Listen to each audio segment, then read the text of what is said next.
Welcome to the Real Estate Pros Show, where we interview real estate investing professionals from coast to coast, as well as the service providers that serve the real estate investing industry.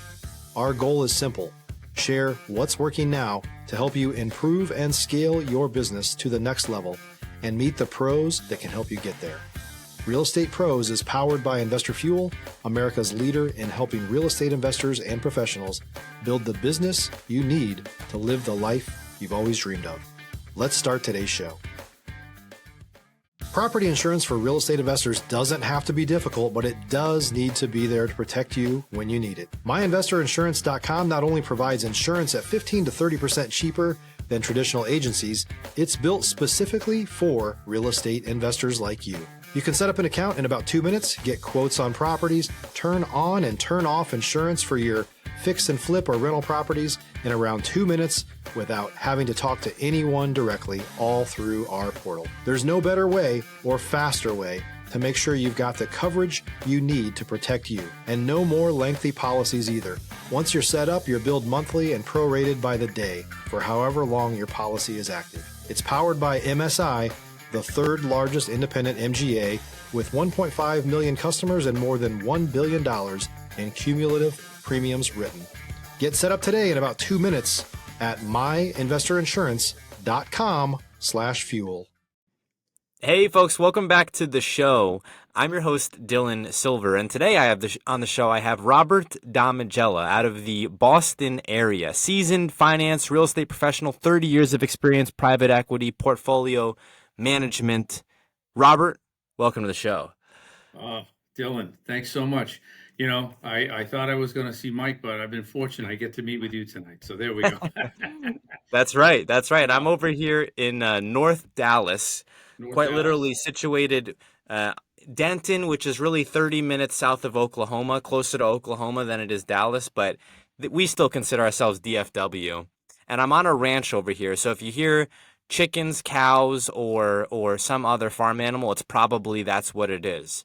Okay. But at the top of the show, I always like to ask my guests, how did they get into the real estate space? Was it in your blood? Was it divine intervention? How did you get into the space? Oh, man. Well, I have a story for you that it probably will never be repeated again. Not that it's anything bad, by the way, but it is a great story. And by the way, I digress, but my daughter goes to SMU, so I get to Dallas now and then. That's San Marcos? No, that's in Dallas. Yeah, it's okay. SMU is, it's the Dallas school, whatever the heck it is. So okay, I'm newer to the area. I got to get my bearings. Right. So I call it SM Southern Methodist University. That's right. Okay, very cool. There we go. I caught a mind blank there for a minute. So all right. So look, you're right. I've been around for 30 years. It really is more than 30 years in real estate and finance, and I hate to admit it publicly, but the way that I got started was I worked on Wall Street for a good couple of decades, and I was senior vice president with Lehman Brothers. That's how I started in finance. But the way I cut my teeth in real estate was I was on the equity raise team for Rockefeller Center Properties back in the early 90s, I believe. And we were doing a multi-billion-dollar equity raise for that to be the first publicly traded REIT. And it went public. And I was on the team to raise the equity, and that's how I cut my teeth. I became exposed to that intersection or that Venn diagram between real estate and finance. And ever since then, I've been in real estate and finance for my whole career, and that's why I focus on finance. Let's talk about being on Wall Street, raising capital. I've spoken with a number of folks who've gone from Wall Street to real estate. One of them directly went from raising capital on Wall Street to raising capital with, I believe it was one of his clients or someone that he worked with regularly, and it was just a natural fit. But what I've heard routinely from folks is it's two different careers, specifically the people that were working as stock brokers or in that realm. Were you, when you were in the Wall Street space, did you love Wall Street? Were you one of those guys, or when you got a taste of real estate, were you like, oh, well, let me do this. Let me figure out how to make this my life? Stop living on an island and join the #1 mastermind in America for professional real estate investors. Investor Fuel is a community of hundreds of the nation's top investors working together to build stronger businesses and better lives. In addition to the amazing community of real estate investors acting as a board of advisors for one another, Investor Fuel members have access to 100% funding on purchase and repairs for our members only, a health insurance program, and benefits and discounts that more than pays for the membership of most of our members, meaning it's actually costing you money to not be a member of Investor Fuel. If you're looking to scale your business and build a business that allows you to live the life of your dreams, please visit investorfuel.com today and book a call with our team. Yeah, it was, they're very similar, but not the same. And especially when you're raising equity, because you're really raising money for an investment deal either way, right? At the end of the day, if you're doing an equity raise. But, it was a natural progression for me because I loved real estate and I already had the finance background. So I over time just morphed to where, I head up capital markets for Marcus and Millichap in Boston. So going from Wall Street to then real estate, was it a conscious move, or was it basically what I'm asking is, were you aware, hey, I love real estate, let me see how I can get more involved here, or was it you were in charge of raising equity for this REIT and then you scaled within that organization and had opportunities come across your plate that way? Okay, I get your question. And I think it was conscious. I think I always knew I wanted to make my way over to the real estate side. And I think that that's an important component for anybody that wants to be in the real estate space. You have to make your way over there. It Yeah. isn't just going to happen by itself. I got my taste. I got exposed to it with Rockefeller Center. That's where I cut my teeth. But at the end of the day, it was a conscious decision. Go from there to here, and I'm still here today. So when you make that transition, is it also physical? Are you staying in New York? Did you go up to Boston at that point in time? Where's life for you here in the mid to late 90s? Yeah, it's always been in Boston. I've spent most of my Okay. career in Boston. Lehman Brothers had an office in Boston. So I've been around, here for many, many years and still reside in Boston. So, Okay. where I told you that I'm buying a building right now is in Yeah. an area which is 5 minutes out of downtown. We're right next to where you were in Jamaica Plain, being highly gentrified. And Let's talk about that. you want Let's to talk talk about about that. it? Yeah, so It's pretty let me tell amazing. you Huh? let me tell you where I lived. I was in H Block. I don't know if you've heard of this. So H Block was Hummelt, Harold, Harrishoff, and one other, and it was like a gang territory. And Yeah, I I know lived you were there. in the public housing area. Yeah. Yeah, I know exactly where you were. Yeah. Oh Yeah. yeah. Yeah, totally. So Well, are you guys close to that area? Tell us about this project. no, we're not I'm not close to that. I mean, yes, but not next door. Okay. I Right. mean, I'm not really in that area. If you go back to the late '90s, I bought you. Do you remember all the brownstones in the South End? Of course. Those tall brick, right? We have They're the largest, beautiful. beautiful, largest collection of brownstones in the city of in the country in Yeah. the South End of Boston. So this borders the South End. Okay, great historical story here. So the I bought a brownstone back in the late '90s, and literally the area hadn't turned yet. Behind the Prudential Center, that Yeah. area, amazing area. Beautiful. Yeah. There was a crack house next door to me, and I bought it for about $650,000.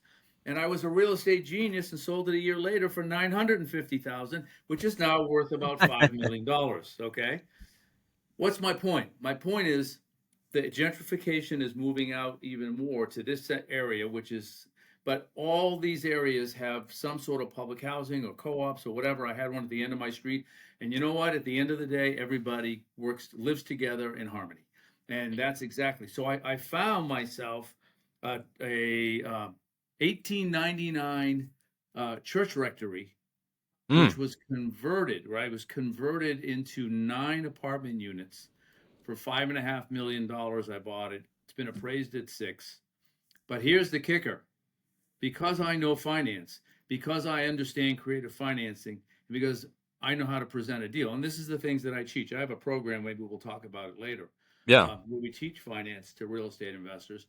I managed to secure 75% loan to value, 4.125 million at 5% interest only for 5 years. Mm. So if I've got a 6.25 cap that I'm going in, I've got positive leverage in the deal. It's going to cash flow like a pig. It's unbelievable. And these are all A rated. They converted it to 9 units, condo quality, boutique building, panoramic views of the city from the penthouse. All the bathrooms have heated floors. It's AAA plus all the way. That's what's happening in this neighborhood.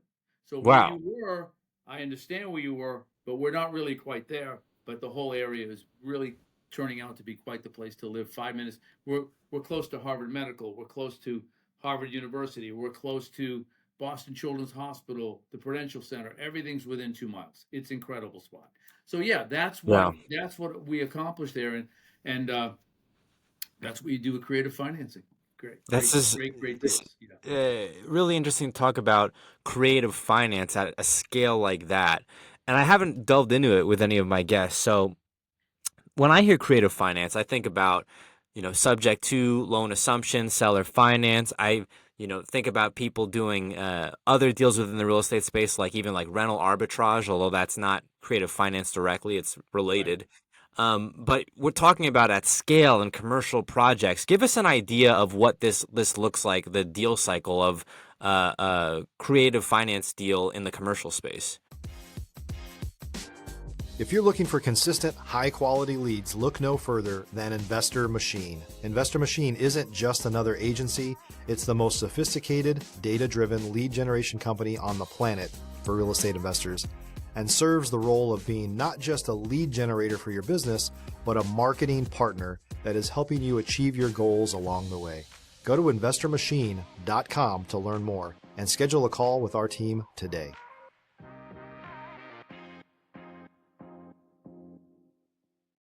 Yeah, no, that's a super question. And you know what? Some of this is the stuff I teach in my own programs, really drilling down on the finer points of real estate finance. And in terms of creative financing, okay, there's well, first of all, you should know creative financing is both debt and equity side, Yeah. right? The goal for any deal, especially for people that are starting out, is to buy only with other people's money, right? Yeah.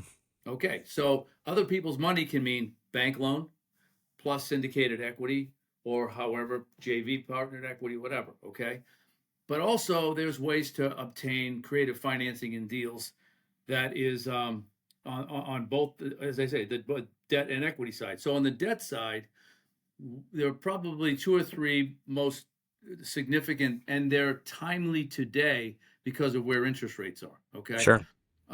First of all, you mentioned loan assumption. Okay. That's much more typical right now. We're seeing a lot of the folks that I work with that are in my group, we see a lot of them being exposed to loan assumptions. That's typically a Fannie or a Freddie loan where they'll allow you to assume a loan. That's Right. creative financing. And you can often lock in interest rates that are in the threes still. We can find the right deal. Now, there's some pitfalls that you need to know how to get through those pitfalls and avoid causing yourself a problem, but very definitely seller financing. There's then, of course, seller financing. I might have misspoken. Assumption. Then the seller financing. The seller financing is what I just described to you. There's an actual method in order to obtain seller financing. You need to know the kind of client or prospective seller that you want to work with. And I'm going to just tell you, it's your typical, retiree. He's owned the property for eons, and he's ready to go, and no more depreciation left. And he's just looking, he wants cash flow. He's Yeah. looking doesn't want to pay the taxes, a lot of different things. And those are your candidates. But you have to know how to structure the offer in such a way. My offers have two different prices on them, and that's how I got it. And I showed him the underwriting, how I could only give him a lower price at current rates, but I could give him a higher price if he provided seller financing and he bid down. So that's a second form of financing, okay, or of creative financing. We teach about 15 creative financing strategies to the folks we work with, okay, our members. And then the third, which I think I just touched on, but this is on the equity side, of course, is the holy grail is syndication. Hmm. And syndication, as you know, is how you raise your equity. Frankly, you can tie the two of them together. I certainly can syndicate the equity and get the seller financing and create great returns for my investors, and be the GP in the deal and participate in the economics. So if you know how to put these pieces together, you can be lethal in terms of the amount of money that you can make and the amount of property you can control, but you need to know these strategies inside and out. You mentioned 2 points, Robert, that I want to touch on. Sure. You mentioned being able to acquire these deals creatively, which when I hear it, of course, I'm a licensed realtor here in DFW, a wholesaler by trade. And so I think of creative deals and I think lowering your barrier to entry, right? So for folks who might not have the capital to buy a deal for cash or aren't trying to take on a bunch of debt traditionally, there's other ways to do it. But in doing so, as a wholesaler specifically, I would have to go and find these deals creatively. So it's also more work. I'm typically not just pulling them off the MLS, although that is a strategy.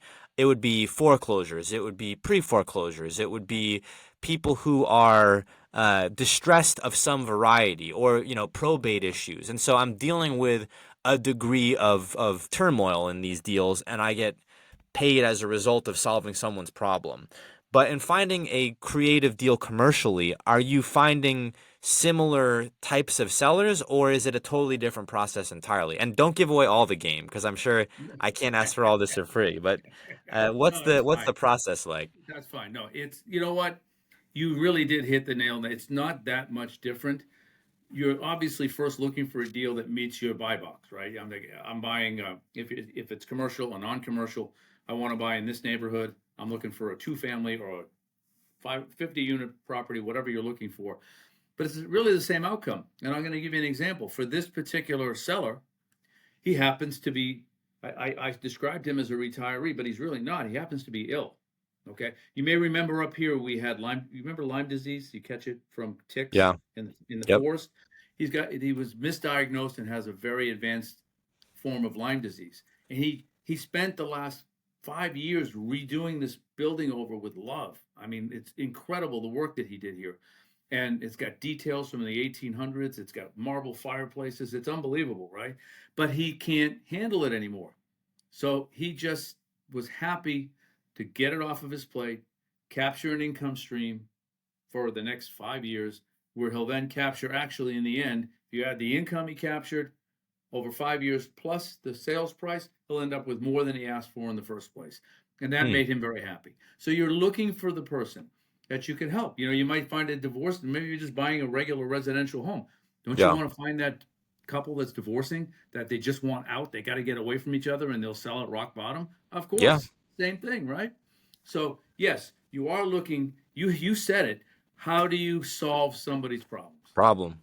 And That's key. it. That's the name of the game. Right, The right. the second point that you mentioned that it's related, but it's also specific to Boston. I've had guests on the show that build trauma centers, hospitals, Tampa, Minnesota. I've had guests in the healthcare space, right? I've had guests that do cost segregation analysis in Boston. There's a gentleman in Boston who does this, and it got me thinking about the medical space, right? Medical is of course huge, and it's expanding now because instead of everyone going to the hospital to get work done, they're now going to outpatient and so on and so forth. Emergency, yeah, Yeah, emergency and care so facility. Yep. I imagine that you've dealt with this on some level, or maybe to a fair degree, especially being in Boston. If people are interested, and if people are thinking, I'm going to be doing commercial deals, I might as well try to hit a home run, because if I'm going to be putting in my effort, let me shoot for a big fish. If someone wanted to, find or get involved in a commercial deal to open up, an MRI imaging center, or let's just say a lower level, you see these wellness centers, the IV drips and red light therapy and so on and so forth. Do you think that there's creative plays where people can acquire these types of deals, or is that an asset class totally different? If you're a new or newer real estate investor looking to launch or grow your real estate investing business, please check out Investor Fuel Club. It's a coaching community, but unlike anything you've ever seen before. And you can actually partner with members of our mastermind from coast to coast on deals right in your market. There's no better opportunity to build a consistent business than to literally partner with pros to help you avoid costly mistakes, avoid the need for capital to do deals, and help you eliminate your fears as you're starting your business. Learn more about Investor Fuel Club at investorfuel.com/club. Yeah, I mean, I'd like to opine on it for you, but I don't think I'd give you a valuable answer. I don't know drip centers. I don't know. I mean, if you're just talking about acquiring the real estate on a Yeah. triple net basis, because let's say you put a business in there. If you have a CVS, they'll buy a bill, you'll own the building, and then CVS will be your tenant, and it'll be a triple net Lease. tenant.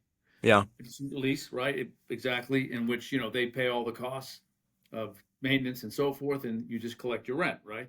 Well, Right.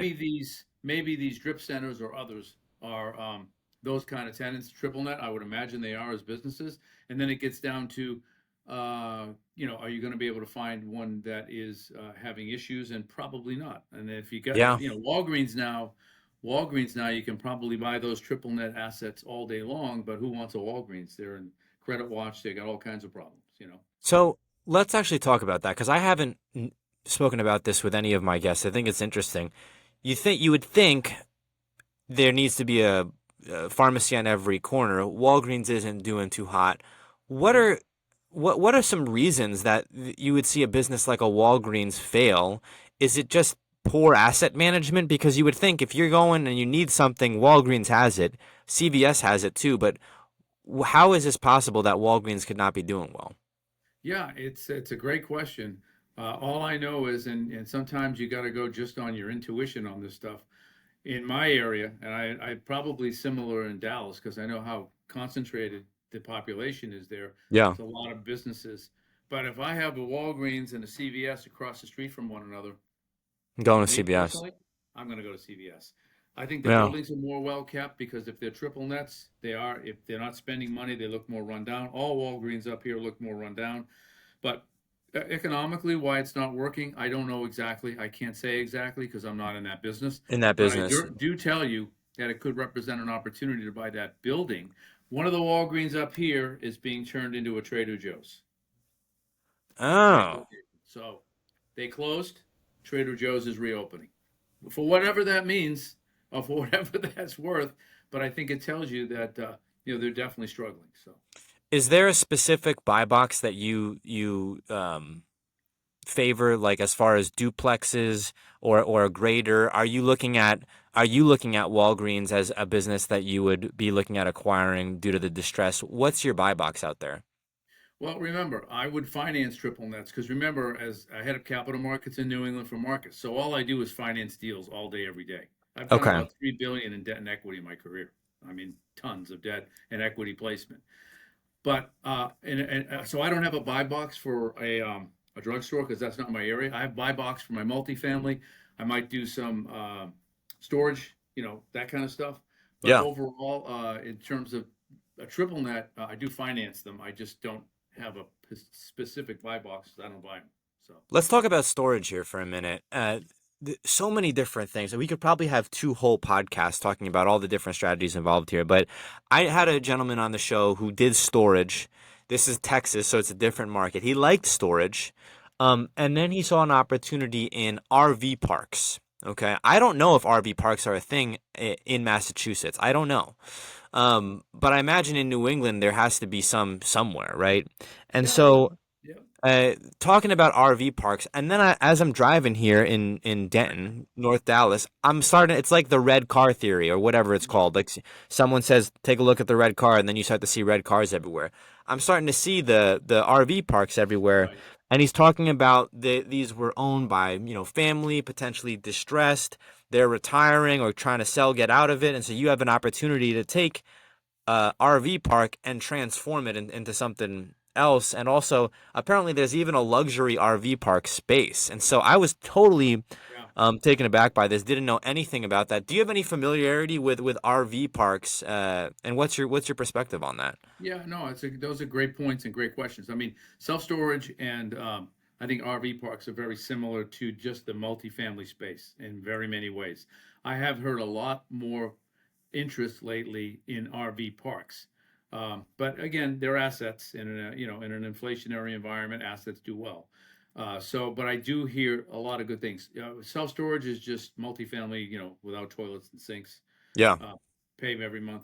But I mean, the multifamily is really where I focus, and it's where I focus both on an investment standpoint, personally, on the finance side of things, and as well as on helping folks learning how to finance their multifamily asset acquisition. So that's the real area of expertise I have. And I understand multi RV parks and could certainly finance one, but I think multifamily is still an exciting asset class.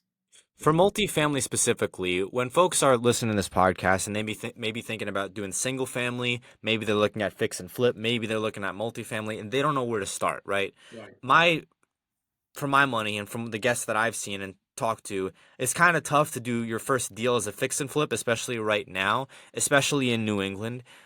Definitely Yeah. in the greater Boston area. I don't know how you're going to do that. But in Texas, Dallas specifically, it's getting harder. The margins are getting slimmer. For folks who are like, well, I mean, I'm just a brand new real estate investor. How am I going to get started as owning multifamily? Can they? Is there a way for someone who's a brand new real estate investor to get started in a multifamily, or do they got to start on some level with single? Well, I'm going to go back to the deal that I'm buying right now. Any, it's not That's not a deal that just I alone can do. You don't have to be uh, experienced. You have to just have the knowledge of finance to be able to structure the deal. But if you buy the deal with seller financing and then syndicate the equity, you have no money, you can do that money with zero money. And I got to tell you something. I think for people that are starting out to understand that the reality is it's easier for you to acquire, especially using a bank and bank financing, to acquire a multifamily property, 6 units or higher, okay, because that's when you get into commercial, than it is to buy an individual residential home. Because of the And cash I flow. don't know if you know the reasons why, excuse me. Because of the cash flow. Yeah, cash flow, exactly. I mean, to summarize it, the bank's looking to the 9 units paying rent versus, Mr. and Mrs., blue hair that Yep. just retired and they get their social security check and that's their only source of income, or someone that's working and loses their job. So when deals get financed, often, believe it or not, for some of your listeners that may not be aware of this, they won't even check your credit numbers, your credit scores, because they're looking literally Fannie and Freddie. Freddie, they don't even take tax returns because they're only looking to the cash flow from the asset and the collateral as their collateral at the end of the day, the real estate as their collateral. So you can buy, if you're new, you can buy real estate with no good credit score. You can buy it with no money. You might need to team up. It's a team sport. We know Yeah. this, Dylan, right? I mean, Yeah. you might have to team up with someone with a little more experience in the GP of the syndication, someone that maybe has a net worth balance sheet that they can bring in to bear for the approval of the bank lending. But In you can find the fact, deal. what's that? But you can find the deal. You can source the deal. Find the That's how you deal get and in. just put a Yeah. team together. Yeah, absolutely. And so much so, going back to Freddie and Fannie, the agency lenders, right, government lenders, they will, and also many banks will do the same, but they'll allow you to aggregate the net worth of the team. So if you and me decide to buy a property and we need to have a net worth, and that's a whole nother conversation of what they require. But Yeah. if you need to have a net worth of $1 million, well, as long as Dylan's got a net worth of 500 and Robert has a net worth of 500 and they require $1 million, we're good. We can team up, buy that deal, and it could be our first deal. They look at experience, but they can look past it if you've got a good deal. So yeah, without a doubt, there's a lot of ways, and if you really understand finance, how to move the pieces around the board game and actually win. I think it's a super interesting topic to dive into. I haven't actually had the opportunity myself to talk with a guest about comparing entering in single family versus multi until right now. And I think we could probably dive into this for a whole other podcast, talking just about that specifically and about the strategy, logistically, what you do from hey, I'm a W-2 employee, don't have any real estate people in my family. I don't have any of these people to bounce ideas off of, thinking about this, thinking about that. Where do I go? Well, here's how you can source the deal. Here's how you're going to network and then get your first multifamily. That's a whole other show. But we are Yeah, coming up on time here, Robert. sure. Where can folks go to get a hold of you? Yeah, if you don't mind, I'm going to share a screen. Go ahead. Go Is that ahead. okay? Because I have all my contact info there, and I'm going to do my best because I told you at the outset that I'm not technologically super, super excellent, but I think I can get there. Yeah, okay. Can you see my screen? Not yet. Not Okay, yet, hold on. not yet. Here we go. There it is. There There it we go. is. So that's me and my handsome golf shirt. But there's my whoop. That's my email. We don't want that. Definitely don't want that there. Hold on. I just lost my. Give me 1 second, and there's some contact information down below there. But I'm going to Okay. give you, if you don't mind, a QR code that I Yeah. can put up there on the screen. But I think that without a doubt, that is a whole nother program that we could discuss and very much go in depth about. Hang on, here it is. I got it. All right. Thanks for your patience, Dylan. No, you're good. Here we go. So if you need to contact me, uh, this is what my group. I think I mentioned to you, during the day, I'm like one of what do you call it, Superman by day and by night. By day, I work at Marcus and Millichap, managing director, head of capital markets in New England. We're a national lender, so we do lend all around the country. And I help, and I also do very niche finance training, so that we're able to train folks on the very important aspects. I mean, every deal, Dylan, you've been around. It's always about the finance, right? It is. How you coming up with the money? How are you going to do the deal, structure it, come up with the money, and that becomes that it's very little play. In fact, there's very few out there that have the experience and knowledge to be able to really drill down on this stuff. And I'll Yeah. tell you real quick, we all know the name Grant Cardone, right? Sure, sure. The way that I ended up doing this was as a member, we all have to learn, all stay educated and take courses. I was part of his group, and I got drafted by a bunch of Cardone students. He's a wonderful guy with tons of knowledge, and he's been really successful, but he didn't drill down as much on the finance side, and they drafted me. They said, please, please, please teach us the finer points of financing. So I launched Finance Insider, and we have a mastermind group much similar to yours. I not only help people network, work on their deals, I opine on their underwriting, how the DSCR looks, if they're overpaying for the deal, whatever the case may be. And then if they get a deal under contract, I'll help them get the financing. There's a whole bunch of things that we bring to the table. Great networking. We have great amount of tools. We have a school platform for our students, and it's been really successful for them. And I also have a 6-week program called the Pro Boot Camp, which I get on a call like this, but it's a Zoom call with a group of students, and we go through creative financing, debt, equity, how to structure a deal, doing a syndication, right through to completing a deal, and then scaling up their portfolio. So yeah, there's a lot out there, and if you'd like to learn more about our programs, can you see my QR code okay on your side there, or is it covered up? I can't see it. Also, that's a goat that I've got outside the podcast studio if you're hearing this. But Oh, uh, okay. I see Oh, the now, Robert Damigella, yeah. but I don't see the QR code. QR code is right there. You don't see it, huh, on the bottom? Okay. No. Okay, well, if you need to find us, I don't know why the QR code is not showing up, but it's multifamilyfinanceinsider.com, or you can reach us at 617-356-0421, and certainly be able to help any of you learn the finer points of financing and structuring deals.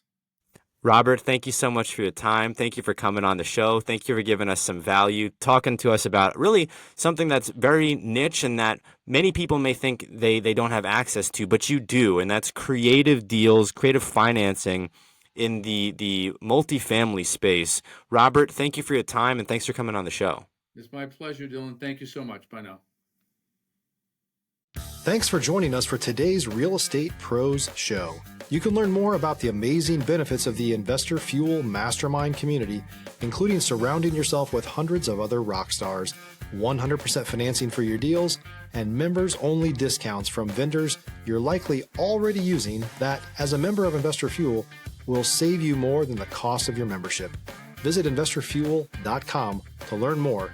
If you're interested in joining us as a guest of this show, please visit investorfuel.com/pros to apply. You can also check the show notes for access to free resources, how to get access to world-class lead generation, and much more. Don't forget to subscribe so you never miss another episode. Have a great day. We'll see you on the next show.